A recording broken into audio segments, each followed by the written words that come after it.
लाहौर मकामी होटल में PFUJ और PUJ के ज़ेरे एहतमाम मीडिया कन्वेंशन का इनेकाद किया गया, जिसमें सदर PFUJ शहजादा जुल्फ़कार, सेक्रेटरी जनरल नासर जैदी, सीनियर सहाफ़ी हसैन नकी, सिटी 42 के ग्रुप एडिटर नवीद चौधरी, सदर PUJ कमरुज़मान भट्टी, कायम मकाम सदर लाहौर प्रेस क्लब जावेद फारूकी, खजानची PUJ Zulfiqar Ali Methu, general secretary PUJ Khwaja Aftab और सियासी व समाजी लोगों के अलावा वकला ने भी शिरकत की। मीडिया पर लगाई जाने वाली पाबंदियों के खिलाफ शरका ने खिताब किया।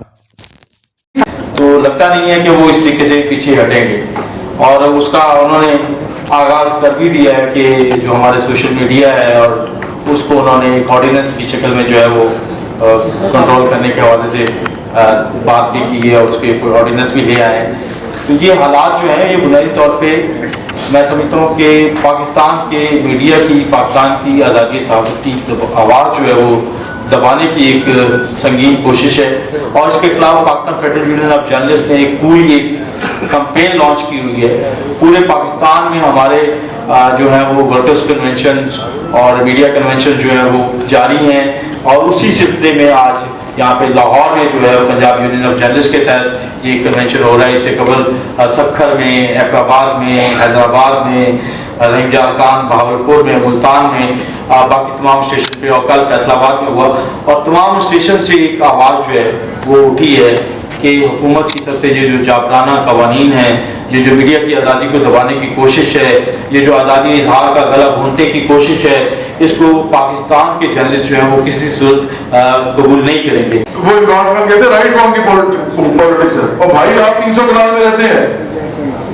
बाहर का मदीना की रियासत की करते हैं, वहां पे खलीफा जो थे वो वजीफा लेते थे, उजरत लेते थे, मदीने के मजदूर की उजरत, ये उनका वजीफा था। ये आपका राइट है या रॉन्ग है? अगर इस पे बात करें तो करें फिर।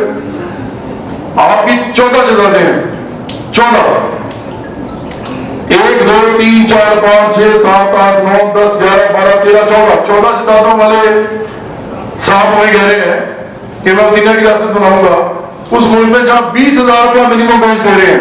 खुर्शीद साहब यही है, 20,000 मिनिमम वेज है, वो भी नहीं मिलती, वो भी नहीं मिलती और कहते हैं कि बनाना नहीं। ये कौन सा राइट रॉन्ग है भाई? तो इसलिए राइट और रॉन्ग की बात ना करें आप, ये रिलेटिव होता है। मेहनत तो उसका राइट ये है कि वो कहता है कि मैं कम से कम काम करूं, ज्यादा से ज्यादा पैसे मिले, और सरमायादार का राइट ये है कि मैं ज्यादा से ज्यादा काम कराऊं और कम से कम पैसे दूं। ये उसका राइट है, उसका राइट है, ये तो रिलेटिव है। बात है लेफ्ट और राइट की जो इकोनॉमिक ग्राउंड्स पे है, और ये स्टार्ट हुआ था फ्रेंच रेवोल्यूशन में, जब बादशाह के राइट साइड पे वो लोग बैठे थे, जो नोबिलिटी थी, एलीट थी, वो रिश्तेदार बैठी थी राइट साइड पे, और लेफ्ट साइड पे बैठे थे जो मिलिट्री क्लास के नुमाइंदे थे और प्रोग्रेसिव लोगों के नुमाइंदे थे, वो लेफ्ट साइड पे बैठे थे। लिबर्टी, इक्वालिटी, फ्रेटर्निटी, ये फ्रेंच रेवोल्यूशन के नारे हैं। इसमें जस्टिस भी आप डाल लें तो ये 21st सेंचुरी के बेहतरीन नारे हैं 4, लिबर्टी, इक्वालिटी, फ्रेटर्निटी, जस्टिस।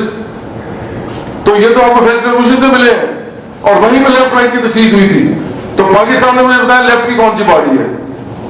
मेरा सिंपल सा सवाल है आप लोगों से, जो मीडिया के लिए बात करेगी, मीडिया में भी उन साथियों की बात करेगी जिनको काम करने के बावजूद पैसे नहीं मिलते, जिनको किसी भी टाइम पे निकाल दिया जाता है, जबकि मीडिया के अंदर जो इनके बड़े लीडिंग एंकर्स हैं या लीडिंग जो जर्नलिस्ट हैं वो तो बड़ा ठीक ठाक पैसा बनाते हैं।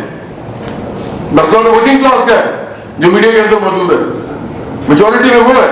और मुझे पता उनका क्या हाल है। हमारे दोस्त होते थे, सईद साहब कैमरामैन थे ये जियो में, वो जिस तरह फौत हुए मुझे मालूम है, उनको डॉक्टर से निकाल दिया था, वो फौत हो गए।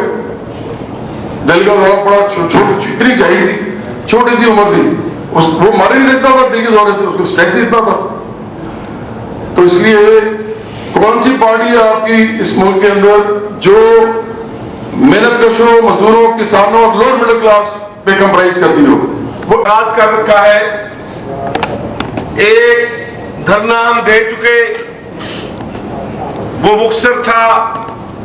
अब PFUJ एक फैसला कुन जंग के लिए कोयटा से लॉन्ग मार्च का आगाज कर रही है, क्योंकि आप जानते हैं कि गुज़श्ता 3 साल के दौरान जिस तरह जर्नलिस्टों का मुआशी कत्ल किया जा रहा है, माजी में उसकी मिसाल नहीं मिलती। पहला मौका है पाकिस्तान की तारीख का कि मालकान ने, तमाम छोटे बड़े मीडिया मालकान की बात कर रहा हूं, किसी ने तनख्वाह में 40% कट लगाया, किसी ने 30% लगाया, किसी ने 50% लगाया, और दूसरी तरफ महंगाई आसमान से बातें कर रही है। जिस वक्त यह कट लगाया जा रहा था, कटौती की जा रही थी तनख्वाहों में, तो उस वक्त वर्कर को यह कहा गया कि इस वक्त पाकिस्तान का मीडिया मुआशी बहरान का शिकार है, इसलिए जो ही हम इस मुआशी बहरान से निकलेंगे तो आपके ये बकाया जात भी अदा करेंगे। खिदमत में मबरू था, वो अब खुली खुली जलवत पे जसारत हो रही है। तो we have some time from now freedom of expression, and I wish कि this crisis perpetuate लंबा हो। मौलवी ने तो कहा था कि दुनिया में गड़बड़े हालात बहुत अच्छे, तो हक के इजहार वालों के लिए बड़ा अच्छा मौका होता है कि दुनिया में गड़बड़ हो। तो मैं समझता हूँ कि आपने कामयाबी हासिल की है। वो जो तो मीडिया डेवलपमेंट या मीडिया डिमोलिशिंग जो ऑर्डिनेंस था, आपने हुकूमत को बैकफुट पे जाने पे मजबूर कर दिया। हुकूमत बैकफुट पे नहीं गई, हुकूमत को चलाने वाली मिलिट्री एस्टेब्लिशमेंट भी उसमें बैकफुट पे नहीं गई। अब बात चल रही है सिविल मिलिट्री ताल्लुकात। एक मसला है मीडिया मिलिट्री ताल्लुकात। सिविल मिलिट्री ताल्लुकात में तो हम देखते हैं कि जमातें, वो पंजाबी में कहते हैं वारियां लगती हैं। अभी जो ही इमरान खान का फटा हुआ तो मेरे दोस्त फजल रहमान और बिलावल भुट्टो बरखुरदार और मरीम नवाज बरखुरदार ने रीपोजिशनिंग शुरू कर दी और उम्मीद बढ़ आई।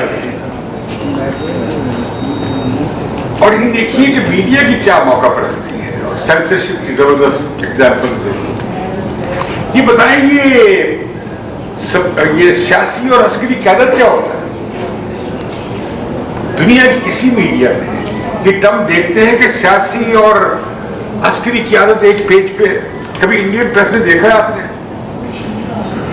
कभी बांग्लादेश की प्रेस में देखा है? नेपाल की प्रेस में देखा है? मैं थर्ड वर्ल्ड की एग्जाम्पल दे। हाँ, म्यांमार में शायद होता हो जब वो उससे पहले होता था। फिर ये कि एक और चीज आपने मीडिया में मेहरबानी कि जहां हुकूमत का मतलब है, हुकूमत एक सानवी सी छोटी सी चूतिया सी चीज होती है,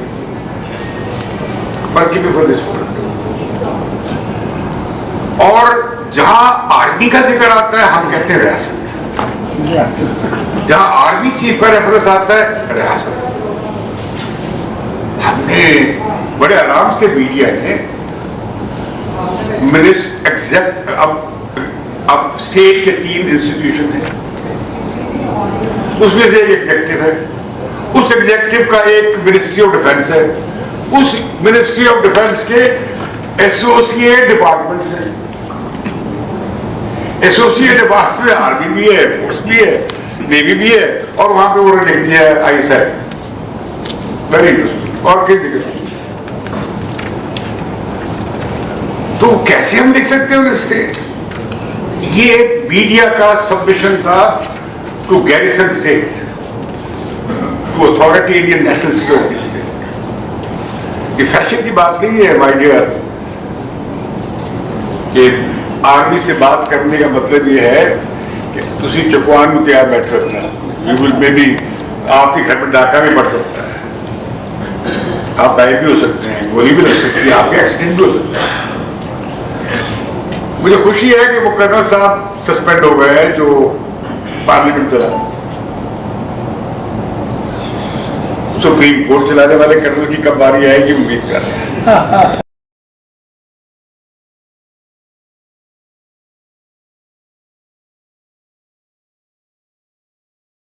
PFUJ ने ये अलम उठाया और ये लेके चली है, उसका सिर्फ मकसद यही है कि पाकिस्तान यानी न सिर्फ ये कि लोगों को मालूमात बहम पहुंचाई जाए बल्कि उनको इस बात पे आमादा भी किया जाए। और जाहिर है कि इसी रास्ते पे ये मूवमेंट जा रहा है और ये जो सारी तहरीक है उसका मकसद यही है। और जो आप लॉन्ग मार्च का मकसद भी है वो भी यही है कि पाकिस्तान को इस सूरत हाल से बाहर निकाला जाए और पाकिस्तान में एक ऐसा निज़ाम ज़रूर उसको लाने की कोशिश की जाए जो लोगों के हुकूक को उसका तहफ़्फ़ुज़ कर सके।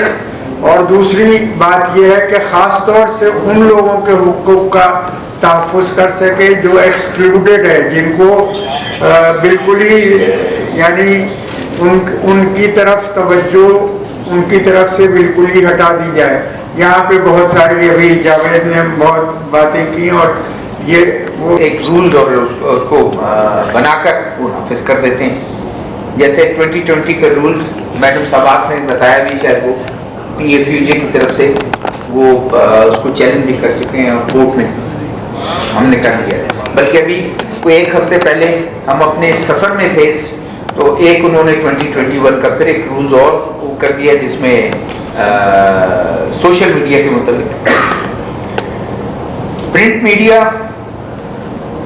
इलेक्ट्रॉनिक मीडिया बहुत हद तक मैं समझता हूँ कि आज़ादी बहुत से हम तब सब इस बात पर मुत्तफिक हैं कि कोई आज़ादी कोई बोल नहीं सकता।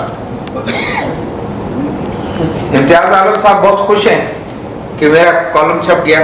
अल्लाह करे कि खुशी उनकी बरकरार रहे और हमारी भी खुशी बरकरार रहे कि चीज़ें बेहतर हो रही हैं, क्योंकि कभी कभी टैक्टिस के बायस भी ये चीज़ें होती हैं कि कुछ कर दें फिर उसके बाद बता दें और वापस उसको विड्रॉ करें। तो चीज़ें बेहतर हो। मैं अभी देख रहा था, एक आर्टिकल पढ़ रहा था सेक्शन प्लान का, उसमें भी एक दो क्लास थे जो हमें मुतासिर करते थे। अब दोबारा से उन्होंने अमेंड किया है 14 पॉइंट, उसमें भी जिक्र है कि जी मीडिया के जरिए और हम सब समझते हैं नज़ला गिरेगा हम पर ही गिरेगा। मैं कतन ये नहीं कहता कि मीडिया को या मीडिया प्रमोट करती है या उसको इजाज़त दी जाए कि वो उन विलेंस को जो है उसकी उन तमाम उसको प्रमोट करे। नहीं, मीडिया मैं समझता हूँ जिम्मेदार है, रिस्पॉन्सिबल जर्नलिज्म के हम फॉलोअर नहीं। हमने दोस्तों ने बताया कि हमने खासकर इम्तियाज साहब ने बताया कि हमारा काम है पब्लिक इंटरेस्ट को देखना। कैमरामैन फरहान शेख के साथ अरशद अंसारी, सिटी 1 न्यूज़, लाहौर।